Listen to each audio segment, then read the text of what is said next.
Ang aga nating nagising para sa pamilya. Yo, what's up mga idol?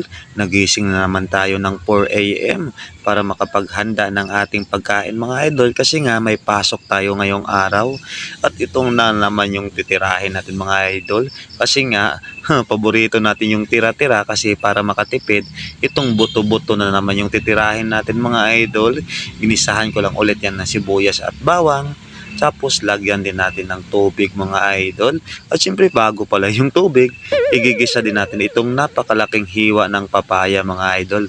Yan yung tinatawag na native na papaya o bisaya.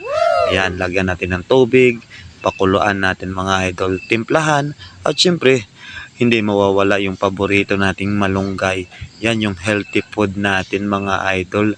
Napakasimpleng gawin pero napaka-healthy sa katawan mga idol. Siyempre, pag yan lang yung gagamitin natin, dagdag pampalasa mga idol, kunting asin, kunting magic sarap. Kasi nga yung buto-buto na yan, dating luto na yan, ibig sabihin, may lasa na talaga yan mga idol. Kaya shout out sa marunong dumiskarte dyan sa ulam. Huwag nyong sabihin kahit buto-buto lang yan o kaunti lang yung laman. Huwag nyong itapon kasi sayang yan. Tulad yan, o di ba? Pulis na naman yung pagkain natin. Siyempre after natin magluto ng ulam, siyempre magluluto din tayo ng kanin. Sa rice cooker lang tayo nagluluto mga idol.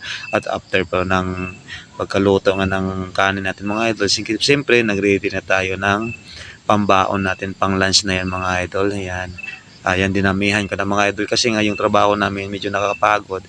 Pag kaunti lang yung kinain mo, magugutom ka talaga. At yung isa namang mangkok mga idol, ayan, binalot ko na mga idol. Siyempre, yan din yung ulam natin for lunch. O, di ba? Nakatipid ka na, healthy food pa yung kinakain mo. Kaya dito sa Manila o dito pala kami ngayon sa Batangas, diskartihan ng mga idol. At after ko nga maibalot o mahanda yung panglas natin, nag-breakfast na rin tayo mga idol. O di ba? Yung buto-buto natin naging 2 mangkok kaya may pangbaon.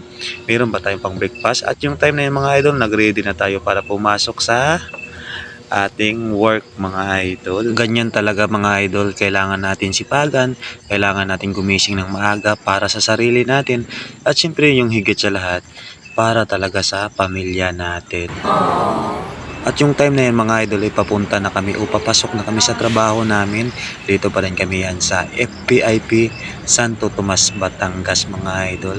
Dumaan na kami ng overpass para safety din kami kahit sa kalsada pa kami dumaan.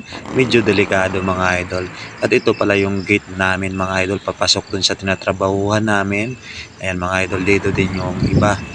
Yung iba may service pero kami mga idol maglalakad. Kaya i-enjoy muna natin yung mga napakagandang view dito. Mga napakagandang mga puno ng kahoy, maaliwalas, malamig na simoy ng hangin, fresh na fresh at napakalinis na lugar mga idol. Wow!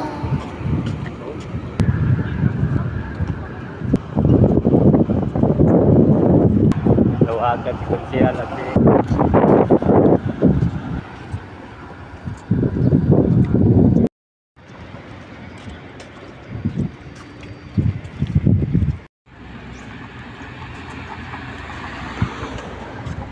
At after nga ng mahaba-habang lakaran, nag-ready na rin kami ng mga gamit. Naka-ready.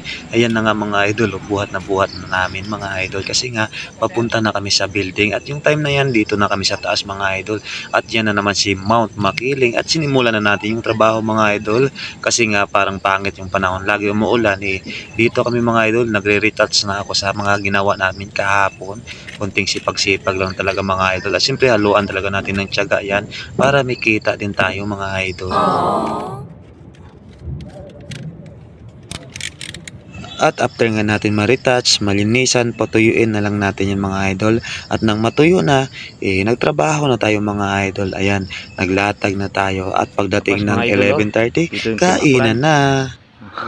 tabat mo. Papa! Kain. At nandito na nga kami nag-lunch sa paborito naming place dito sa puno ng kahoy mga idol. Kasi nga malamig dito at ito rin talaga yung tambayan namin. At dito kami nagpapahinga after lunch bago pumasok ng 1 PM mga idol. Kaya kainan na muna mga idol. At syempre after ng lunch, rest muna tayo mga idol para may lakas. Thank you mga idol.